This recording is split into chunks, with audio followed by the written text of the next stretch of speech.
तो मुझे ढूंढ कर लाओ क्योंकि तुम इस राज्य के राजा हो। तब राजा ब्राह्मण की पत्नी को ढूंढने गया और राजा ने देखा कि रास्ते में एक ऋषि बैठे हैं, उन्हें प्रणाम किया लेकिन ऋषि ने उनका कोई स्वागत नहीं किया। तब राजा ने कहा कि आप मुझे जानते नहीं हो।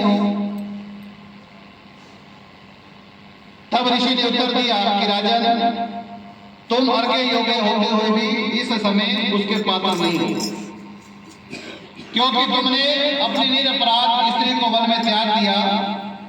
जहाँ स्त्री का यह धर्म है कि वह तन मन से अपने पति की सेवा करे तथा उसकी आज्ञा का पालन करे, वहाँ पुरुष का भी धर्म है कि वह अपनी स्त्री की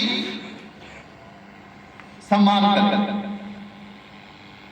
जिस घर में स्त्री का मान सम्मान होता है वहां पर देवताओं का वास होता है।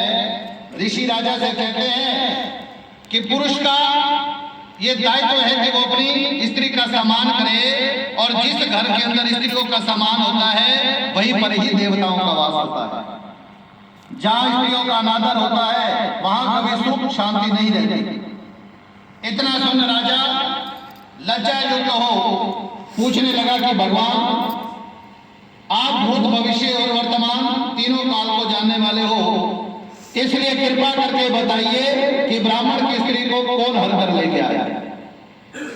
तब ऋषि कहने लगे कि राजन, अदिति का पुत्र बलाक नामक राक्षस उस ब्राह्मणी को उत्पलावत वन में हर कर ले गया है। सो जाओ और उसको ढूंढकर ब्राह्मण का सहयोग करवाओ। राजा ने मुनि को प्रणाम किया और अपने रथ पर सवार होकर मुनि के बताए हुए मार्ग पर जाकर उस वन में पहुंचकर वहां जाकर देखा कि एक स्त्री बिल्व पत्र खा रही है। जैसा ब्राह्मण ने बताया था वैसा ही रंग रूप देखकर राजा ने उसे पहचान लिया और कहा कि हे कल्याणी, तुम कौन हो और इस वन में कैसे आई हो। तब ब्राह्मणी बोली कि मैं अतिरात्र ब्राह्मण की पुत्री और विलास पुत्र की स्त्री हूँ। मैं अपने घर में अकेली सो रही थी कि बलाक नाम वाला राक्षस मुझको हर कर यहाँ पर ले आया। यहाँ लाने के बाद ना तो उसने मुझे किसी बात का कष्ट दिया और ना ही मेरे अस्तित्व को नष्ट किया। इतना होने पर भी यहाँ मैं अत्यंत दुखी हूँ। राजा ने कहा कि हे ब्राह्मणी, वह राक्षस कहाँ गया है? मुझको तुम्हारे पति ने ढूंढने के लिए भेजा है। ब्राह्मणी ने कहा कि वह इस वन में अमुक स्थान पर गया हुआ है। तब राजा ने ब्राह्मणी के बताए हुए स्थान पर जाकर राक्षस को देखा। राजा को देखकर वह राक्षस उसके पैरों पर गिर पड़ा और कहने लगा कि राजन, मुझे क्या किया है? राजा ने कहा कि हे निशाचर, तू उस ब्राह्मणी को क्यों हर के लाया है? राक्षस कहने लगा कि राजन, जो हुआ सो हुआ, अब आप मुझे जो भी आज्ञा देंगे मैं उसका पालन करूंगा।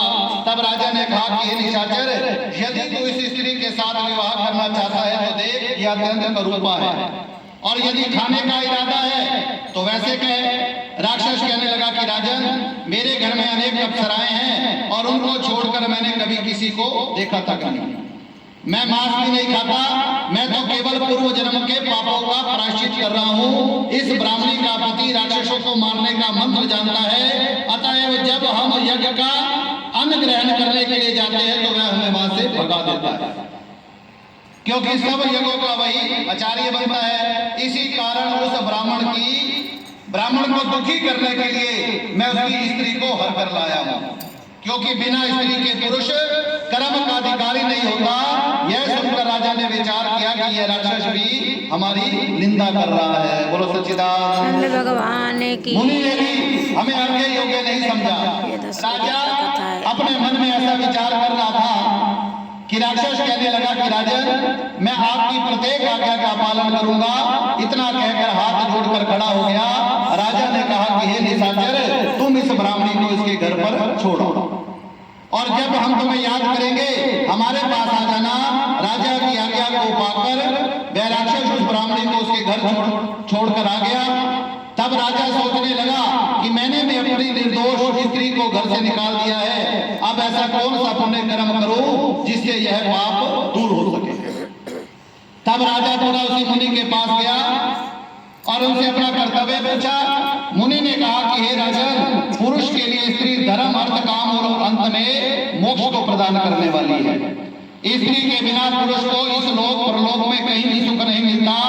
स्त्री चाहे कैसे स्वभाव वाली, मूर्ख, कुरूपा, रोगी, दरिद्री क्यों न हो, पुरुष को उसका सम्मान अवश्य करना चाहिए।